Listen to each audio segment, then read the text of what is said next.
allora adesso facciamo la prova, vediamo se quello che sei riuscita a prendere è davvero quello che ti è stato promesso. Che cosa c'è? Allora, io non ho ancora assaggiato questa cosa, quindi potrei assaggiarla adesso, visto che comunque l'ho appena presa. Sì. Vado con l'assaggio? Sì. Cosa ti È fa? grappa? Sì. Deve essere grappa di fine, dovrebbe essere. Non si riesce a vedere qualcosa. Sì, è trasparente, ma penso insomma che si riesca a vedere se ce n'è poca dentro, anche perché comunque l'abbiamo presa in fretta. Ecco, come l'hai presa? Scusa, puoi dircelo? Spingendo e facendo un po' pugni, perché comunque c'era un po' di coda, e visto che comunque questa grappa qui la davano gratis, tutti approfittano per prenderla, insomma, per assaggiarla. Certo. E dovrebbe essere non dell'Italia, ma dovrebbe essere della Repubblica Ceca questa grappa, dovrebbe provenire. Come fai a esserne sicura? Perché siamo appunto a questo convegno, a questa festa, non potremmo così chiamarla, in cui partecipano diversi paesi, partendo dal Friuli fino a tutto l'est dell'Europa per arrivare fino in Cina. E siamo appunto vicino lontano, ed è questo convegno, questa festa, chiamiamola così, più, diciamo, un termine più appropriato, appunto... appropriato rispetto alla musica che stiamo sentendo e anche alle voci. Chissà quanti amici tuoi ci sono in mezzo, ce ne sono amici tuoi là in mezzo adesso? Sì, sono anche amici miei. Ah sì, non sei qua da sola, diciamo, ad acculturarti, sei in gruppo? Certo, sì. Da dove vieni? Io vengo da Faedi. Da Faedi, che spieghiamolo per chi non lo sapesse, è dalle parti di Fidale, quindi comunque un paese collinare. Vieni da fuori, si può dire? Vieni da lontano? Da lontano, ma però da vicino a Udine, quindi comunque sei perfetta per questo festival. Siamo lontano dalla città, però comunque vicino alla gente, vicino alla cultura, vicino alla socializzazione. Ecco, giusto per capire un po' chi sei, se no poi le tue risposte non le capiamo bene. Quanti anni hai? 25, lo puoi dire perché sei nella soglia cui si può ancora dire. 25, studi, lavori? No, io lavoro. Cosa fai? Lavoro, sono maestra. Che meraviglia, è un mestiere stupendo, ti gratifica? Sì, molto. Dove lo eserciti? A Udine. Accidenti, quindi vicinissima. Sì. Vicinissima. Senti, ci sono bambini stranieri dalle tue parti? Sì, ci sono bambini stranieri, sono bambini che provengono dalla Cina, bambini che provengono dall'Africa, bambini che provengono dall'Albania. Sai che noi nel corso di sociologia ci occupiamo in particolare di questo. Poi abbiamo fatto questo giochetto che si chiama La Casba, che è un sito internet in cui raccontiamo la Udine che cambia anche attraverso l'immigrazione, e andiamo in giro così come ci vedi con questa telecamera per sentire l'opinione di persone come te, e poi in una circostanza come questa forse è la circostanza migliore proprio per parlare dei temi di sfondo, no? Quali sono i temi di sfondo dietro il bambino straniero che tu magari vedi ogni giorno? Che cosa lo caratterizza? No, qual è, dico, dietro questo cambiamento, tu lo vivi della società, vedi una società che cambia? Certo, perché comunque sono portatori di una cultura diversa dalla nostra, e quindi comunque essendo un paese sempre più multietnico comunque va un attimino ad influenzare tutta la società. Ah sì? Cioè tu dici... Sì, perché comunque il bambino di adesso sarà l'adulto fra 30 anni, e di conseguenza più bambini stranieri ci sono adesso, più dopo la società fra 30 anni cambierà. Ecco, vedi, mi incuriosisce questo incontro perché sei la prima persona che almeno io personalmente ho raccolto dal marasma qua e la prima persona con cui parlo mi porta un'esperienza di diversità, no? Stranieri sono nella tua vita da quanto tempo? Da tanto tempo ormai. Da quante settimane fai la maestra?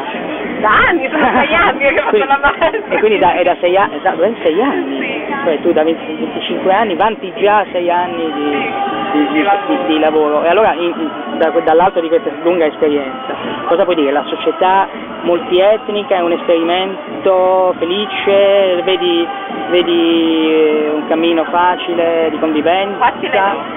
No? Allora, ti dico, parlando del mio lavoro, lavorare con i bambini è bellissimo, e anche comunque con bambini di culture diverse, perché comunque le portano anche all'interno della scuola. Però secondo me con la società che cambia e in un domani, secondo me sarà molto difficile riuscire a mettere d'accordo tutte le culture e riuscire comunque a creare un mondo di pace, chiamiamolo così.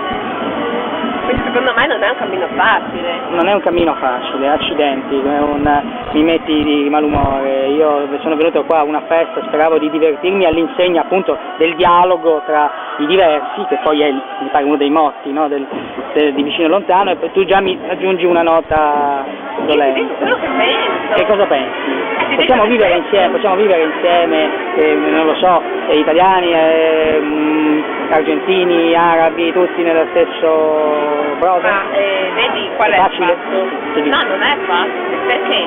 Perché ogni popolo ha la sua cultura tramandata da secoli, da generazioni. È bellissimo secondo me stare insieme, però è difficile mettere insieme queste culture, perché? Perché ti trovi che rifiuta la sua cultura per adeguarsi alla cultura di un altro. Ormai entra nel tuo DNA e tu diresti di no ad un valore a cui tu credi per integrarti con questa cultura. Sì, è un annientarsi, se possiamo chiamarlo così, no? Comunque, è un eliminarsi per far piacere all'altro, ma sì, non è una cosa facile. Quindi intravedi comunque dei problemi così di rodaggio della società multietnica? Sì. Però l'esito sarà positivo. Lo spero, anche perché comunque la società più è aperta, più può essere ricca. Ecco, questo è un valore, no? Mi sembra che la società aperta, qualcuno stai citando anche Augusti, nomi. Ecco, se tra gli stranieri si fossero diciamo comunità che non vedono la società aperta di buon occhio, no? E dicono no, ma noi preferiamo mettere il confronto aperto, per esempio, non si può nominare certe divinità pubblicamente perché se no ci offendi, ecco. Creano dei conflitti. Si creano dei conflitti, che bella parola, è una parola quindi. Se si pensi comunque al giorno d'oggi, sì, anche le guerre che ci sono in alto a destra, se si pensi, le motivazioni di fondo. Quali sono? Io comunque penso che comunque siano guerre di religione. Ah sì? C'è uno scontro in atto che Io penso che comunque l'origine, forse magari di quelle attuali non tanto, comunque penso Ti stai riferendo a qualche conflitto in particolare? No, perché se non me ne evidentemente. Vabbè, non importa, i conflitti sono tanti, pensiamo alla pace. Sì. La pace c'è pace allora qui stasera alla festa? Come? Stasera alla festa almeno pace c'è. Assolutamente. Cosa intendi fare qui? Cosa intendo fare? Stasera? Fare nottata? Io spero io sono molto aperta, io sono pronta ad accettare tutte le culture, anche perché comunque io veramente rimango allibita alle usanze e costumi di diversi paesi, quindi veramente se io incontro una persona che magari ha piacere di parlare con me, con cui magari si fa una serata così di chiacchiere eccetera in un paese straniero, io assolutamente sono contenta. Certo.